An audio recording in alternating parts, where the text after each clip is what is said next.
이재명 대표 피습 사건을 조직적으로 축소, 은폐, 왜곡했습니다. 뿐만 아니라 오늘은 존경하는 천준호 의원님과 함께 지난 대선 기간 동안 5월, 6월이죠. 지난 대선 기간 동안 국정원이 이재명 대통령 후보에 대한 테러를 조장했다라고 하는 주장을 하기 위해 이 자리에 섰습니다. 존경하는 국민 여러분, 저는 어제 이 자리에서 윤석열, 김건희의 최측근이자 정치검찰 출신 김상민 전 국정원장 특보가 2024년 1월 발생한 이재명 대표에 대한 테러를 커터칼 미수, 커터칼 살인 미수, 즉 커터칼로 뭔가 했는데 아무 일도 일어나지 않았다는 식의 커터칼 살인 미수라고 축소 왜곡하는 보고서를 작성했다고 폭로한 바 있습니다. 오늘은 이러한 보고서에 더해서 국가정보원이 총리실 대테러센터에 더 이상 이재명 대표에 대한 피습 사건을 테러로 확정할 수 없다는 최종 보고를 함으로써 대선 기간에 이재명 대표에게, 이재명 대통령 후보에게 그렇게 많이 쏟아지는 테러 첩보에도 불구하고 오히려 테러를 방치하고 조장했다라고 하는 주장을 하고자 합니다. 이 핵심 주장을 하기 위해서 오늘 천준호 의원님께서 함께해 주셨습니다. 그러면 준비된 보도자료를 읽기로 하겠습니다. 지금 보시다시피 김상민 특보의 보고서입니다.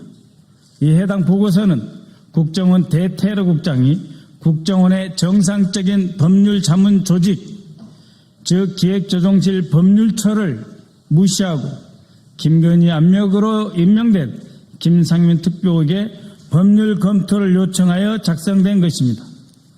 김상민 특보는 윤석열 탄핵 인용 하루 전인 지난 4월 3일 법원이 적시한 범행 도구인 등산용 칼을 문구용 커터칼이라고 하는 등 상식 이하의 용어를 써가면서 당시 제1야당 대표가 목숨을 잃을 뻔했던 엄중한 사건의 의미를 축소하는 보고서를 작성하여 대테러국에 보냈습니다. 이재명 대표님을 찔렀던 흉기와 동일한 칼을 공개합니다. 바로 이 칼입니다. 공공방송과 국민들의 미풍양속 해체 가능성을 있기 때문에 일단 칼 집에 넣었습니다만 그 실체는 이렇습니다. 바로 이 칼입니다. 이 칼과 문구형 커터칼이 같습니까? 전혀 다릅니다.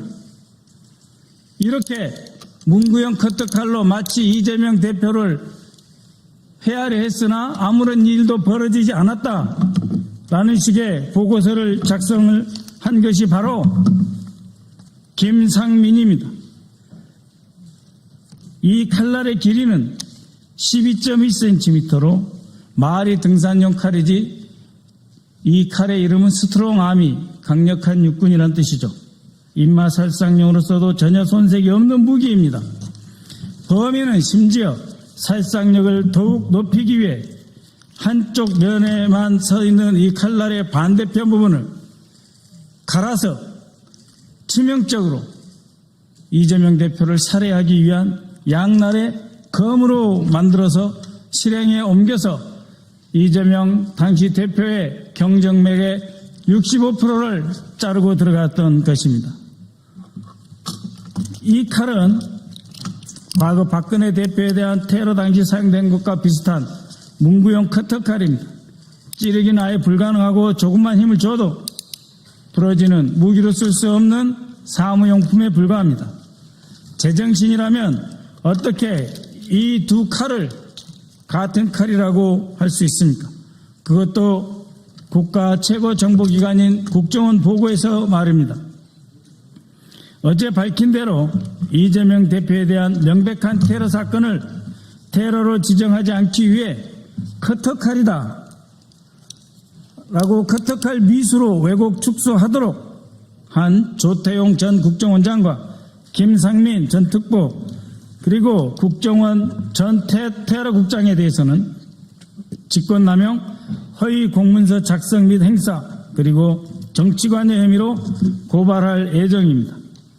그때 사건 현장에 함께 있었던 천진호 의원님의 추가 보고입니다.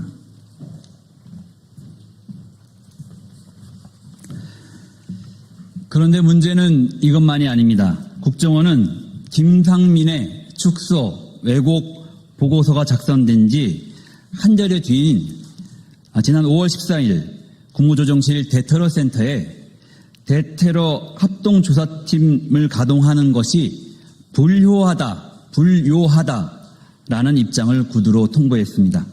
이 사실은 지난 7월 국무조정실을 통해 확인된 것입니다. 테러위기관리 표준 매뉴얼에 따르면 대테러 합동조사팀이 테러 여부를 신속히 규명하고 결과를 대테러센터에 통보하도록 되어 있습니다. 조사팀을 가동할 필요가 없다는 국정원의 판단은 사실상 이 사건의 테러 지정을 하지 않겠다는 의미입니다. 결국 윤석열 정권 국정원은 대법 선고가 난 뒤에도 사건을 3개월 넘게 끌다가 대선 직전 김상민의 축소 왜곡 보고서를 바탕으로 이 사건이 테러에 해당되지 않는다는 결론을 내리고 은폐하려 했던 셈입니다. 사건 직후인 2024년 1월 3일에는 국정원이 즉시 대테러 합동조사팀을 꾸려 합동조사 결과를 국무조정실 대테러센터에 통보한 바 있습니다. 그러나 그 이후 테러 여부를 신속히 규명해야 할 의무가 있는 국정원과 국무조정실 대테러센터는 서로 책임을 떠넘기며 테러 지정을 미뤘고 윤석열 탄핵심판 정국이었던 2025년 4월 3일 정치검사 출신 국정원 특보는 야당 대표이자 유력 대선 주자였던 정치인에 대한 테러를 커터칼 미수라고 다시 한번 축소 왜곡했습니다. 그리고 본격적으로 대통령 선거 유세가 시작된 직후인 지난 5월 14일 국정원은 이 보고서를 근거로 국무조정실 대테러센터에 대테러 합동 조사팀을 다시 가동할 필요가 없다. 즉 유력 대선 주자를 흉기로 찔러 살해하려 했던 사건은 테러가 아니니 국정원 등 관계기관은 손 놓고 있어도 된다라는 신호를 준 것입니다.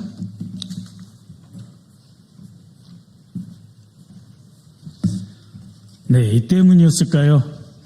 지난 대선 유세 직전부터 이재명 대통령 후보에 대한 테러 위협이 급증했고 그럼에도 불구하고 정치적 균형을 맞춘다면서 여야에 동일하게 파견된 경호팀만으로는 위협 대응이 불가능해서 저희 민주당은 자체적으로 경호 지원팀을 편성해서 대선이 끝날 때까지 한시도 긴장을 늦출 수가 없었습니다. 유권자들이 후보자의 얼굴을 잘 볼 수 없다며 불만을 터뜨려도 꼭꼭 숨으려 한다는 상대 후보 측의 네거티브 공세에도 불구하고 저희는 방탄연단과 방탄유리로 후보를 지켜야 했습니다. 국정원 특별보좌관의 커터칼, 사무용 커터칼 미수 보고서는 내란으로 나라를 뒤집어 놓고 치러지는 대통령 선거에서 도저히 이길 가망이 없자 상대 후보, 즉 이재명 후보에 대한 테러를 유도해 제거하려는 참으로 무서우면서도 치졸한 내란 장당들의 책동이었던 것입니다. 2024년 1월 2일 이재명 대표에 대한 테러가 발생했을 때 국정원은 부산지부, 군 및 경찰 관계자를 구성해 대테러 합동조사팀을 소집하여 출동시켰습니다. 테러 여부를 조사하기 위해 출동했다는 이들은 경찰이 살인미수로 수사하겠다는 말만 듣고 현장에서 철수했다고 합니다. 말도 안 되는 소리입니다.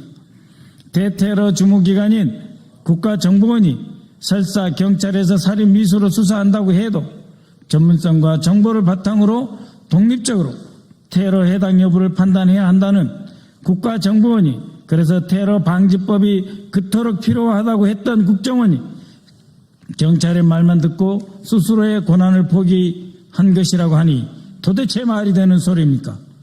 국정원의 역사에 이런 일이 있었습니까? 간첩 잡으러 갔다가 경찰이 간첩 아닌 것 같다 하면 물러납니까? 고난을 달라고 테러 방지법에서 그토록 아우성 쳤으면서도 정작 이재명 대표에 대해서만 그 고난을 사용하지 않았던 것은 무슨 이유입니까? 뿐만 아닙니다. 국정원 대테러 상황실은 당시에 피습 사건 상황 보고에서부터 이 사건을 축소 왜곡하였습니다. 소방일보입니다. 소방청의 소방일보. 여기에서는 소방사고 상황 보고서로서 목 부위에 1.5cm 열상이라고 현상 유지의 보고 내용을 작성되어 있습니다. 그런데 국정원의 대테러 상황실에서 발생한 대테러 종합 상황실 제2보에는 60, 70대 노인이 과도로 찔렀고 출혈량이 적은 상태이며 소방에서 목 부위 1cm라고 열상으로 추정한다 이렇게 되어 있습니다. 범인을 노인으로 찌르기로 개조된 전투용 칼을 과도로 목 부위 경정맥이 끊길 뻔한 상황을 출혈량이 적다며 상황의 심각성을 왜곡하고 축소한 것입니다. 이 대표의 옷입니다. 이 과도로 인해서 찔린 상처로 흥건히 젖은 와이셔츠입니다. 이게 어떻게 출혈량이 적은 것입니까? 국무조정실 대테러 종합상황실은 과도와 입마살상용 칼도 구분 못하는 아마추어들입니까? 도대체 누구의 지시를 받고 상황을 왜곡하고 축소하였던 것입니까? 저희 민주당에서는 당시 사건을 의도적으로 축소했다고 총리실 공무원을 고발하자 윤석열 정부의 경찰은 대테러 상황실에서 전송한 문자는 경찰 상황팀이 작성한 문자 내용을 그대로 받아서 전송한 것이다 하며 무혐의 처분하였습니다. 바로 그러한 국가정보원이 야당 대표이자 유력 대선 주자를 정치적으로 죽이려 했던 그런 의도가 없고서야 이렇게 보고서를 작성할 수 있습니까? 현장 증거 인멸 사진입니다. 현장에 출동했던 대테러 종합조사팀은 서둘러 혈흔을 제거하도록 지시하는 등 증거인멸에 관여했습니다. 이 판례를 보시면 사실 동영상이 있습니다만 젊은 남성의 지시로 물을 뿌리고 바닥을 열심히 닦는 경찰관들의 모습이 그대로 들어있습니다. 사람이 많이 다니지도 않는 가덕도 신공항 건설 부지 현장에서 핏자국, 혈흔을 사건 발생 몇 시간 만에 서둘러 지워버리는 이유가 무엇입니까? 대테러 합동조사팀이 사건을 왜곡하고 축소한 것도 모자라 증거인멸을 지시한 것입니다.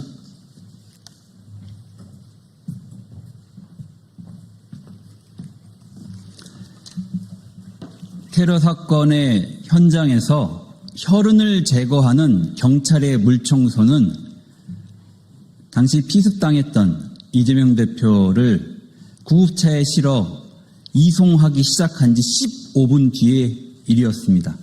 무엇이 그리 급하고 무엇을 그렇게 빨리 감추고 지우고 싶었는지 다시 한번 묻지 않을 수 없습니다. 이번에 드러난 보고서와 테러 미지정 결론을 통해 윤석열 정권의 국정원이 이 사건 축소, 왜곡, 은폐 정황을 확인할 수 있었습니다. 그간 윤석열 정권하에서 이 사건의 공범 및 배후에 대한 수사가 제대로 이루어졌는지도 신뢰할 수 없는 상황에 이르게 되었습니다.